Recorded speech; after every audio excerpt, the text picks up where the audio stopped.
we have 19 and a titch litres in a Firmzilla. This is the first of the ciders. I have just thrown in 5 Camden tablets, sodium bisulfate.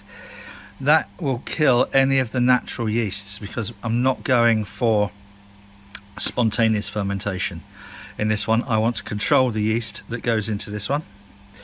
There will be one which will be a spontaneous fermentation, but it's not this one. So I'm going to leave that in there now for an hour, and then I'm going to take it, pop it into one of the fermentation chambers upstairs and let it come up to 21 degrees. The reason for that is I'm going to add some pectolase. That breaks down the pectin, means it will clear at the end of fermentation a lot easier.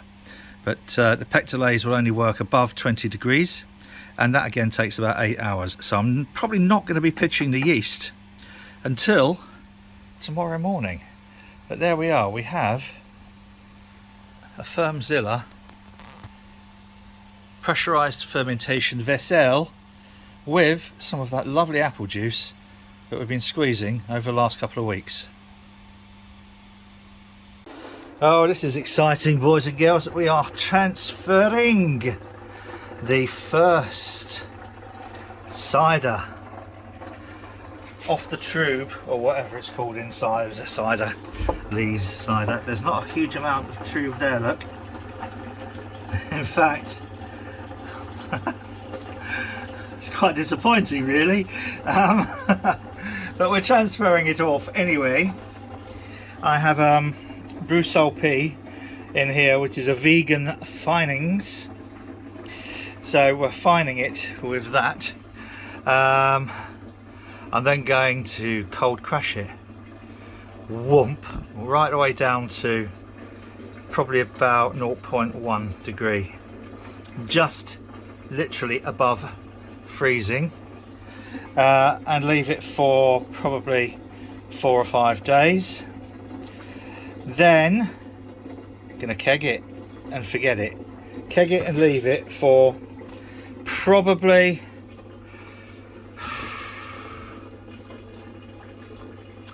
6 months, I'd have thought, something like that.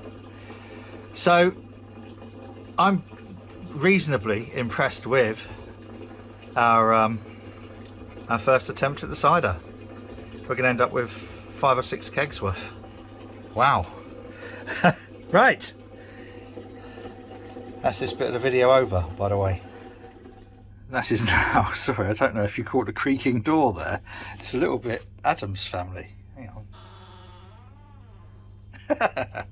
on. Okay, racked into a clean Firmzilla, and this, it's a little bit cloudy in there because of the CO2. But I don't know if you remember, in this particular batch, I used bentonite. I'm hopefully not going to drop the camera. If I just remove this, you will see on here this clay-like slurry that's the bentonite has attracted all of the protein particles. Now I think that's why I didn't think there was an awful lot of tube in there, but let's pop that down there. This is going to be a bit mean. That is like clay, look, really compacted. So I think that's the bentonite. Brilliant. Which means it works.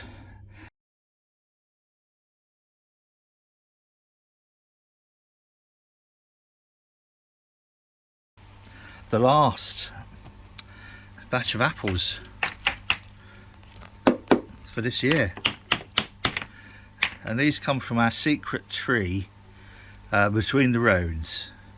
What Charlotte did find, and then we got some earlier ones, and then some that we went and got week before last. I think there is, I think, 22 kilos in all, which should give us 15.4, maybe 16 litres. So kind of tempted to have this as a single apple cider. Yeah, well, we'll see where we go with that one. So yeah, I'm going to plonk these in here in order to defrost. Thought I'd just show you. This is clean. It's actually been cleaned in sodium percarbonate, soaked in sodium percarbonate, and then scrubbed. And it's still looking a little bit kind of, it's starting to look a bit aged now.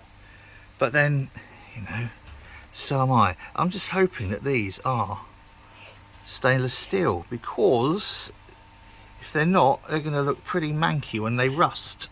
Now, let's get those in here and then talk about what else we has been doing on preparation for our last cider pressing. Not often you manage to fill a whole really useful box with frozen apples. I just, it's still, every time I do this, I think, crumbs, like a box of billiard balls. Right, so anyway, I'm going to pop the lids here. Good. I'll plonk the lid on there. I don't want to defrost these too quickly. So that should limit the amount of oxidation, but they should also defrost. I just want to have a quick attempt at seeing how less brown they get. That doesn't make sense, does it? How less brown they get by limiting the oxidation rather than spreading them out on a towel here. So, new addition. Wrong way. New addition. 80 quid. And that's because this is our first wine. This is the Chateau Rasca. That's going to be kegged in about a week. Upstairs we've got our Sauvignon Blanc. That's going to be kegged in about a week. And also upstairs we've got the first cider number 1. That's going to be kegged, you got it, in about a week. So then I will have, and this, I can't use this as a, at the moment I can't use this as a fermentation fridge, because some pillock has filled it full of beers. So I want to do, I think, 4 more ciders, and so I'm going to need 4 more fermentation fridges, and that would only leave me with 3 unless I do something with a beer in there. Now I did think, and this is going to really upset Stephen Law when he sees this lot. Sorry Stephen. I did think about using our new proper beer cooler fridge, but I've got some other stuff to be going in here. All this, by the way, is to go to tip. Look at that, and to be burnt and recycled and to be whatevered. This is because I was going through sorting out stuff, so instead of having 3 and 1 big box, there's now 2 and 1 big box. This is the apple scratter, so we're gradually, methodically going through, removing stuff to make space in here. Those boxes as well, those Firmzilla boxes, can go because they've been battered around a little bit, and then the workbench will go back over where it used to live over there. All of the fermentation fridges are going upstairs into what used to be the little computer machine room bit. Anybody wants any half height, full size 600 data racks with glass doors, let me know. They'll be going cheap, just like the budgies, soon. Then once all the apples and stuff are out of the way, we'll have 4 cornies go back in here. But if you remember our new freezer, which I had to get for the apples, what will take 6 cornies. So oh, this is getting, so we will have 18 cornies on tap. So we've got 18 cornies on tap and 6 key kegs. For a tiny little club like this, that's quite a lot. The 100 litre kit is pretty much ready to go. I've bought a couple more 100 litre kegs. One of them I've decided is going to be a cold liquor tank. So we've got one as the hot liquor tank, and the other one's going to be a cold liquor tank. Reason for that is I want to do some brews purely with reverse osmosis water, so that I can exactly replicate the water style for the brew that I will be brewing. So the reverse osmosis will take about a day to fill 100 litres, realistically, in real terms. So if I'm going to do a hot liquor tank and cold liquor tank, you know, it's a good couple of days. In order to start rotating brews, while I'm brewing, I'm going to need to have that cold liquor tank filling. So I'll have a cold liquor tank, CLT, HLT, and with the other 100 litre, I'm very, very tempted, boys and girls, just to have a whirlpool. Obviously, I've got to run this by young Christopher, because young Christopher is my go-to source for all sorts of information to do with brewing and stuff, and also welding. Sorry, Chris. The question is going to be the stand that I've got for my original kit. I don't know whether it's going to be strong enough. It's big enough to take 2 of the 100 litre kegs and the 80 litre mash tun. Brilliant bit of kit from Powell Brewing. Ian, if you ever watch this, yes mate, top job.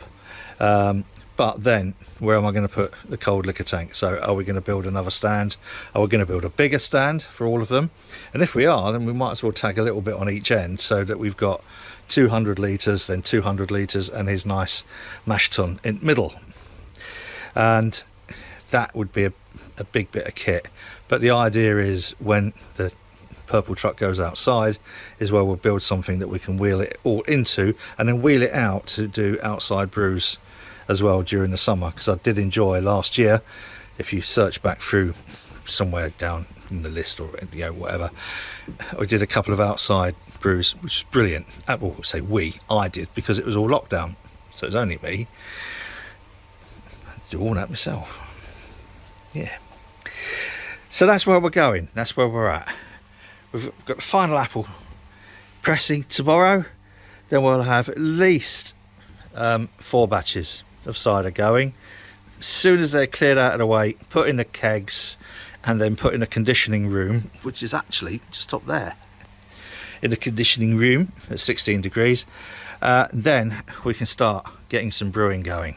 And those brewing goings will be hopefully ready sort of for around that period between Christmas and New Year. Probably not all 18 kegs, I wouldn't have thought, but at least I want to get probably 4 really, really nice brews. I'm going to get going with those sours, which I've been wanting to do, and a couple of New England IPAs, but everything's kind of like slipped back. So that's where we're going. That's where we're at.